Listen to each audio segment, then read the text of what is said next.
ಆಗ್ತದೆ, ನಾವು ಕೂಡ ಸದನದಲ್ಲಿ ಇದನ್ನ ಚರ್ಚೆ ಮಾಡ್ತೇವೆ ಅಂತ ಪರಿಸ್ಥಿತಿ ಬರ್ತದೆ ಅಂತೇಳಿ ನಾವು ಯಾರೂ ಕೂಡ ಊಹಿಸ್ಕೊಳ್ಳೋದಕ್ಕೆ ಸಾಧ್ಯ ಇಲ್ಲ.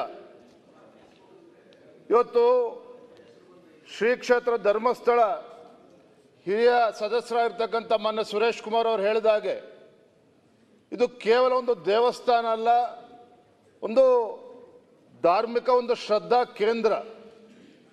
ಇವತ್ತು ಇಂಥ ಧಾರ್ಮಿಕ ಶ್ರದ್ಧಾ ಕೇಂದ್ರದ ಬಗ್ಗೆ ಇವತ್ತು ಈ ರೀತಿಯ ಆರೋಪಗಳು ಬಂದಂಥ ಸಂದರ್ಭದಲ್ಲಿ ನನ್ನ ಪ್ರಕಾರ ರಾಜ್ಯ ಸರ್ಕಾರ ಒಂದು SIT ಘಟನೆ ಮಾಡ್ತಕ್ಕಂಥ ಮುಂಚಿತವಾಗಿ ಯಾರು ಆ ಮುಸುಕುದಾರಿ ಅಥವಾ ಕಂಪ್ಲೇನೆಂಟ್ ಯಾರು ಮುಂದೆ ಬಂದಿದ್ದಾನೆ ಅವನ ಹಿನ್ನೆಲೆ ಏನು, ಅವನ ಪೂರ್ವಪರ ವಿಚಾರವನ್ನು ರಾಜ್ಯ ಸರ್ಕಾರ ಅಥವಾ ಪೊಲೀಸ್ ಇಲಾಖೆ ಮಾಡಬೇಕಾಗಿತ್ತು. ಇವತ್ತು ಎಲ್ರಿಗೂ ಕೂಡ ರಾಜ್ಯದ ಜನ ಪ್ರಶ್ನೆ ಮಾಡ್ತಾ ಇದ್ದಾರೆ. ಇವತ್ತು ರಾಜ್ಯ ಸರ್ಕಾರ ಮಾನ್ಯ ಮುಖ್ಯಮಂತ್ರಿಗಳು ಶನಿವಾರ ಸಂಜೆ ಹೇಳ್ತಾರೆ SIT ನಾವು ತನಿಖೆ ಮಾಡೋದಿಲ್ಲ ಅಂತ ಹೇಳಿಕೆಯನ್ನು ಕೂಡ ಕೊಟ್ಟಿದ್ದಾರೆ. ಆದರೆ ಭಾನುವಾರ ಬೆಳಗ್ಗೆ SIT ತನಿಖೆ ಮಾಡ್ತೇವೆ ಅಂತೇಳಿ ಸ್ವತಃ ಮುಖ್ಯಮಂತ್ರಿಗಳು ಕೂಡ ಹೇಳಿಕೆಯನ್ನು ಕೊಟ್ಟಿದ್ದಾರೆ.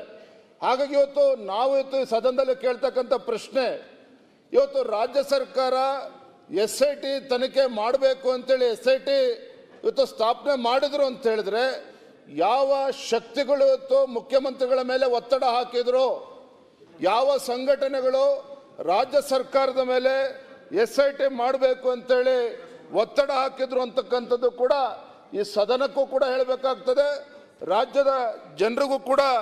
ರಾಜ್ಯದ ಜನರ ಗಮನಕ್ಕೂ ಕೂಡ ತರಬೇಕಾಗ್ತದೆ. ಸಾಕಷ್ಟು ಅಪಪ್ರಚಾರಗಳಾಗಿದ್ದಾವೆ ಇವತ್ತು ಈ ವಿಚಾರದಲ್ಲಿ. ಕೇವಲ ರಾಜ್ಯದಲ್ಲಷ್ಟೇ ಅಲ್ಲ, ರಾಷ್ಟ್ರದಲ್ಲಷ್ಟೇ ಅಲ್ಲ, ಅಂತಾರಾಷ್ಟ್ರೀಯ ಮಟ್ಟದಲ್ಲೂ ಕೂಡ ಈ ವಿಚಾರವಾಗಿ ಇವತ್ತು ಸಾಕಷ್ಟು ಅಪಪ್ರಚಾರ ಆಗಿದೆ. ಇವತ್ತು ರಾಯಚೂರು ಇರ್ಬೋದು, ಗುಲ್ಬರ್ಗ ಇರ್ಬೋದು, ಬೀದರ್ ಇರ್ಬೋದು, ಕೊಪ್ಪಳ, ಬಳ್ಳಾರಿ ಎಲ್ಲ ಜಿಲ್ಲೆಗಳಲ್ಲೂ ಕೂಡ ಕೋಟ್ಯಾಂತರ ಭಕ್ತರು ಬೀದಿಗಿಳಿದು ಈ ಪ್ರತಿಭಟನೆ ಮಾಡ್ತಕ್ಕಂಥ ಸಂದರ್ಭ ಸೃಷ್ಟಿಯಾಗಿದೆ ಅಂತ ಹೇಳಿದ್ರೆ ರಾಜ್ಯ ಸರ್ಕಾರ ಎಲ್ಲೋ ಒಂದು ಕಡೆ ಈ ವಿಚಾರದಲ್ಲಿ ಕೋಟ್ಯಾಂತರ ಭಕ್ತರು ಏನು ಒಂದು ಈ ಧಾರ್ಮಿಕ ಕೇಂದ್ರದ ಬಗ್ಗೆ ಒಂದು ಶ್ರದ್ಧೆನ ಇಟ್ಕೊಂಡಿದ್ರು, ಇಂಥ ವಿಚಾರದಲ್ಲಿ ಯಾವ ತನಿಖೆ ಆಗಬೇಕು, ತನಿಖೆ ಬಗ್ಗೆ ನಾವು ವಿರೋಧ ಮಾಡಿರಲಿಲ್ಲ. ನಮ್ಮೆಲ್ಲ ಸದಸ್ಯರು ಹೇಳಿದಾಗೆ ರಾಜ್ಯ ಸರ್ಕಾರ SIT ತನಿಖೆ ಮಾಡಬೇಕು ಅಂತ ಹೇಳಿದಾಗ ಸರಿಯಾದ ರೀತಿಯಲ್ಲಿ ತನಿಖೆ ಆಗಬೇಕು, ಪಾರದರ್ಶಕವಾಗಿ ತನಿಖೆ ಆಗಬೇಕು, ಇದು ಸತ್ಯಾಂಶ ಹೊರಬರಬೇಕು ಅಂತ ಅಪೇಕ್ಷೆ ನಾವು ಕೂಡ ಇದ್ವಿ. ಆದರೆ ಯಾವ ರೀತಿ ಇವತ್ತು ಅಲ್ಲಿ ದಿನನಿತ್ಯ ಒಂದೊಂದೇ ಗುಂಡಿಗಳನ್ನು ತೆಗಿತಕ್ಕಂಥದ್ದು, ಒಂದೊಂದು ದಿನ 1 ಆಯಿತು, 2 ಆಯಿತು, 14 ಆಯಿತು, 15 ಆಯಿತು, ಅಂದರೆ ಈ ರೀತಿ ಹುಚ್ಚಾಟ ಏನು ನಡೀತಾ ಇದೆ. ರಾಜ್ಯದ ಜನ ಆಕ್ರೋಶ ಭರಿತರಾಗಿದ್ದಾರೆ. ಇಂತಹ ವಿಚಾರದಲ್ಲಿ ಇವತ್ತು ಹಿಂದೂಗಳ ಭಾವನೆಗೆ ಧಕ್ಕೆ ಬರ್ತಕ್ಕಂಥ ಸಂದರ್ಭ ಈಗಾಗಲೇ ಸೃಷ್ಟಿಯಾಗಿದೆ. ಇವತ್ತು ರಾಜ್ಯ ಸರ್ಕಾರ ಎಚ್ಚೆತ್ತುಕೊಂಡು ಏನು ಎಲ್ಲ ಸದಸ್ಯರು ಇವತ್ತು ಹೇಳಿದ್ದಾರೆ, ಇದು ಯಾವುದೋ ಒಂದು ಹಿಟ್ ಆ್ಯಂಡ್ ರನ್ ಕೇಸ್ ಆಗೋದಕ್ಕೆ ಮಾನ್ಯ ಗೃಹ ಸಚಿವರು ರಾಜ್ಯ ಸರ್ಕಾರ ಬಿಡಬಾರ್ದು. ಇವತ್ತು ಹಿಟ್ ಆ್ಯಂಡ್ ರನ್ ಆಗ್ತಕ್ಕಂಥ ಕೇಸ್ ಆಗಬಾರ್ದು. ಇವತ್ತು ಎಲ್ಲ ಸದಸ್ಯರು ಒತ್ತಾಯ ಮಾಡಿರೋ ಹಾಗೆ ರಾಜ್ಯ ಸರ್ಕಾರ ಇಲಾಖೆ ಮಧ್ಯಂತರ ವರದಿನೂ ಕೂಡ ರಾಜ್ಯ ಸರ್ಕಾರ ಸದನಕ್ಕೆ ಕೊಡಬೇಕು.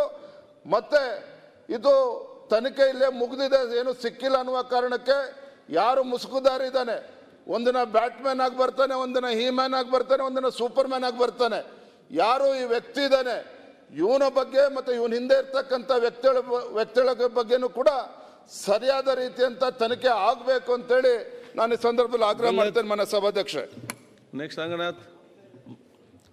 ಮಾನ್ಯ ಅಧ್ಯಕ್ಷರೇ, ಇವತ್ತು ಒಂದು